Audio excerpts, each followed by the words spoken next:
Welcome. My name is Osmo582, and welcome to Circle Empires 2.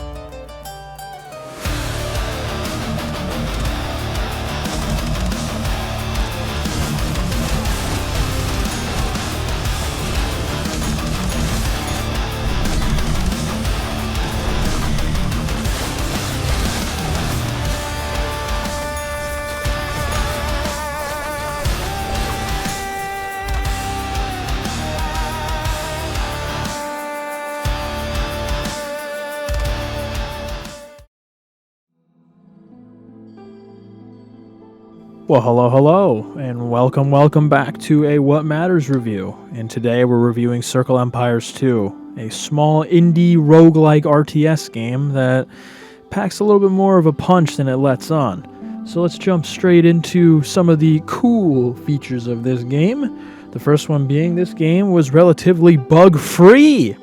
This is a huge hit nowadays in the gaming industry, considering that most games nowadays are usually bug-filled.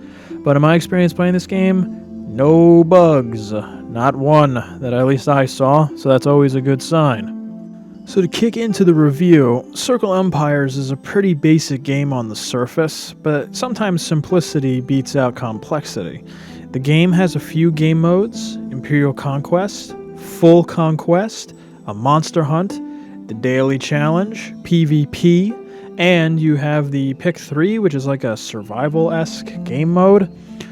There's plenty of variety here when it comes to different types of game modes to play, and they're just expansive enough to keep you engaged and to change the game up just ever so slightly. Imperial Conquest, for example, has you fighting against up to three other AI enemies, who are also going around fighting each other and fighting for their own circles. And Full Conquest is you got to take over the entire map, and then Monster Hunt is that somewhere on the map there's a big spooky monster of some kind that you have to go and slay, depending on the monster you pick at the beginning. The variety of game modes is actually pretty fun, because unlike a normal roguelike where it's literally the same game over and over and over like RoboQuest, there is a little bit of variety here to keep it a little bit more unique and keep you on your toes just a little bit. But just like any roguelike, there's always instances where things are very same-ish, and the big same-ish thing is always when you begin, no matter what mode you're on. You always begin in one circle, and you're usually surrounded by easy circles that you can quickly dominate and form into your empire. These circles are usually your key points because all of them are usually heavy resource-based into food or wood, and you usually capture them pretty quick. So typically you start with about 4 circles, I'd say, depending on how big the map is that you pick. Let's talk about another strong point of this game. Let's talk about factions. So in this game, unlike Circle Empires 1, you actually have a quote-unquote faction leader that determines abilities that you get, other specialties and such. And to be fair to the game, there is actually a decent amount of them to get. The way that you unlock them is you have to win as previous factions leaders, but they have buffs everywhere from you start on a circle with experienced workers, you get like 2 archer towers, you can't control your units, they attack randomly and do their own thing. They all have their benefits and their negatives, so it adds a little bit more variety. And I even wrote it in my notes here, lots of leaders. So it was a huge game sticking point for me. But that's not the best gameplay part. I would say the best gameplay part for this game is the unit variety and the unit creator. During the match, you can create your own custom units using a set of weapons, armor, and even sentient beings, we'll call it. You can do this at any time during the match, and they also have the pre-made character creator, which just has all the combinations that you can pick. This is not something that's very common in the RTS genre. I think it was Forged Battalions was the only one else I can think of where you built your own faction and actually picked your units. So this is a very unique feature to RTSs in general because it's not very common. And there's nothing more satisfying than getting a unit who is just a man with a fish and watching them steamroll your enemies with an iron fish.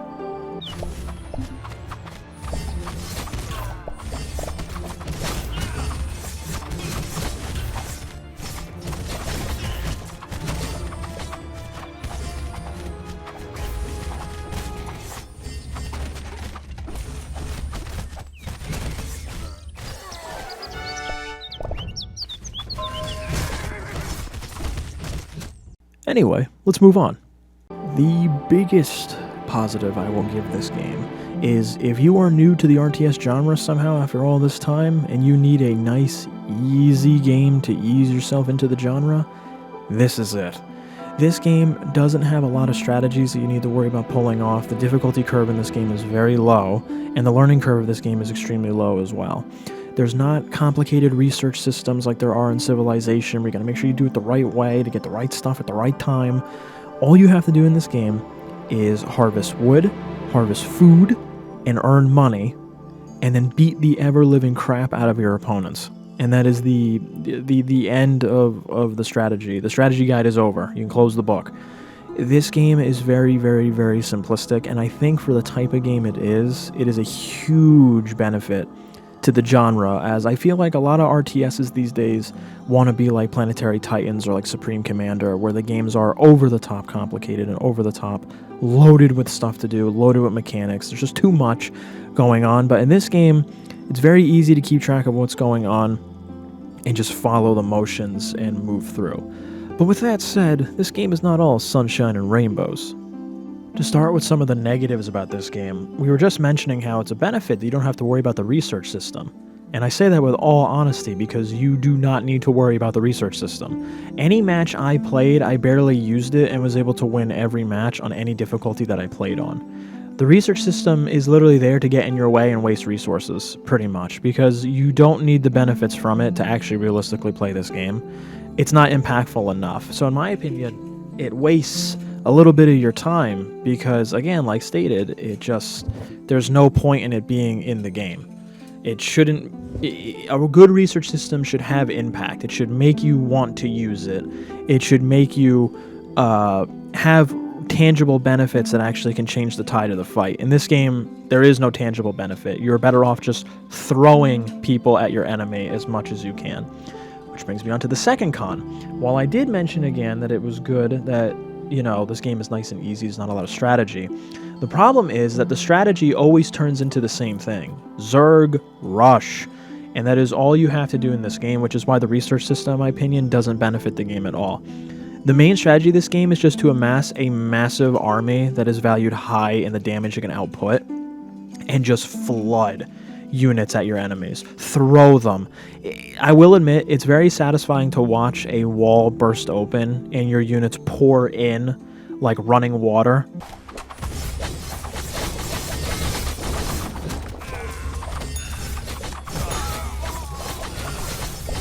But at the same time, it adds to the gameplay loop getting very stale, because every match will end the same way.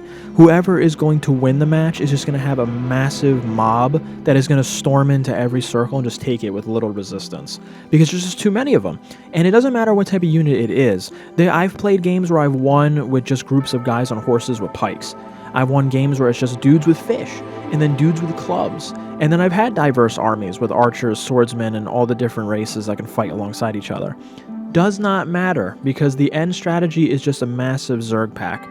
The only real strats there are in this game is that on occasion, depending on how you encircle your enemies, you can do encirclement tactics or pincer attacks. But attacking a circle from two different directions doesn't really benefit you in any way either. Because again, it's just going to turn into a massive blob, like a bunch of ants. And you're just going to overwhelm your enemies like a bunch of zombies.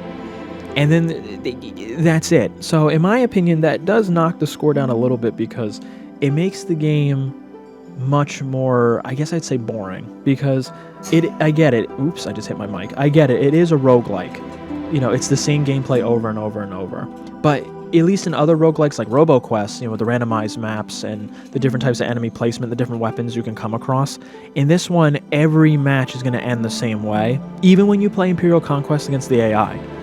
All they are doing is moving a large mob of guys from circle to circle to take all the points. It's just something to mention that could be a problem for some people, because you might want just a teeny tiny bit of depth.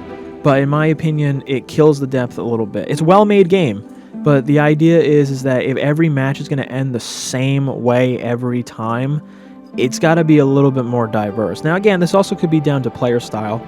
I personally think it's funny just to watch an army of just a bunch of hobos with clubs steamroll an army that is well-trained and well-equipped. and then they just get flattened like it's nothing. Like, the clubmen, when they hit enemies, they can knock them down, and then they're pretty much defenseless, and then the crowd gathers and just beats the ever-living hell out of them, and then that's it. So you can have as many pretty swordsmen and pikemen. I will win because I can just keep flooding clubmen at you because they're cheap on resources, which is another negative. The unit variety is great until you realize that the simple strategy of this game is throw enough people at somebody and you'll just win. We're taking the Soviet Union strategy from Company Heroes 2. We're just going to throw people at the machine guns, and we'll eventually win because we just have enough people to throw. So it's the same negative there, which, you know, there's other RTSs that will have this problem, but this game's main loop is revolving around, if I can throw enough people at the wall, I'm eventually going to break through it. And the diversity in units is a great feature, but the gameplay loop punishes you for trying to make a balanced army when the easiest way to win is just to throw overpowered units or just enough. So if you throw nothing but pikemen at your enemy, you will just win because you won't be able to get close enough to hit them, and there's too many of them. If you have nothing but guys with fists, it will take you a while to win, but if you have enough of them, and I'm talking hundreds of them, you will just win by sheer numbers alone. Especially if you dazzle in a few other units in there, like a few archers and swordsmen, you already won. You have bodies on the field. Zerg rushing is the name of the game here, and it is the main way that you win in this game. And to me, I see that as a slight dink of a negative because some people might want a little bit more depth. Like, even in a game, even like a roguelike like Elden Ring, whatever the hell that DLC was called, the Nightborn, whatever. Even in that, the unit variety changes, the enemy variety, placement, you know, type of gear you find, etc. That changes every time you play. So at least the loop isn't always exactly the same. But when a roguelike loop to me is exactly the same, almost 100%, so we're talking 95%, the match is going to end with you having a massive mob of guys, you know, it kind of ruins the RTS element of it because there's no strategy there. It's just saying, hey, I'm going to amass clubmen, and I'm just going to win. It's a minor thing, but it is something I wanted to mention. With all that said, it's finally time to come to my main verdict. After everything I mentioned, all the gameplay elements, all the negatives I saw of the game, let's get into it. And also to mention, didn't bring up any of the art style, the sound effects or anything, because this is a very, very, very, very, very basic game when it comes to that. The art style looks very cutesy and it's cool. There's not a lot of music in this game, and sound effects is very basic. In my opinion, they don't affect the gameplay in any way. So that's why I didn't even bother to bring them up. I give Circle Empires 2 an 8 out of 10.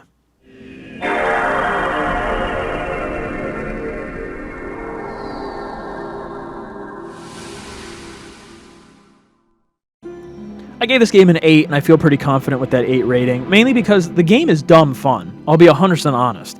I can't stop going back to it just to doodle around in it and just do dumb shit with it. And that's what a good video game is supposed to be. Something that's fun, something that you can play to take the edge off and just de-stress and beat the ever-living hell out of the bad guys. This game is obviously not going to win any awards. The graphics look good, nice, you know, probably hand-drawn, all that stuff. The music is very basic, but the game is a good time. It's well-polished, it's well-made. There's some little hiccups here or there that they can definitely fix. You know, the unit variety is good, but add some more strategy, add some more game modes to it. Just find ways to change it up, make it different. Don't make it too basic. And I think this will be a pretty good game, or a little bit higher of a rating. But to be honest, what this has taught me, what RoboQuest has taught me, I don't like roguelikes. I don't like repetitive gameplay loops. So with that in mind, it's very clear to me that that's why this game is an 8 out of 10. Because it's just good enough to hit a 7, and I gave it an 8 because of the dumb fun that it is. Anyway, guys, that will call it for this What Matters review. My name is Awesome582, and we'll see you in the next one.